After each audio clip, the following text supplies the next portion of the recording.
Azərbaycanın İrandakı keçmiş səfiri Abbasəli Həsənovun müsahibəsindən. Məsud Pezeşkiyanın əqidəcə milliliyini isbatlayacaq bircə misal gətirəcəm. Pezeşkiyan 2002-ci ildə Səhiyyə naziri təyin olunanda paytaxt Tehranda onunla rəsmi görüşə getdim. Məqsədim səfir olaraq Azərbaycandan gələn xəstələrin güzəştli müalicə və dərmanlarla təminatı məsələsini qaldırmaq idi. Öncədən bu haqda xəbərdar etdiyimdən görüşümüzdə nazirliyin müvafiq idarələrinin rəisləri də iştirak edirdilər.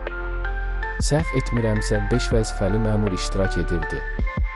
Onlardan 3-ü türk dilində bilmirdi. Qeyri-rəsmi hissədə Məsud bəylə türk dilində danışaraq bir-birimiz dost-tanış haqda hal-əhval tutduq.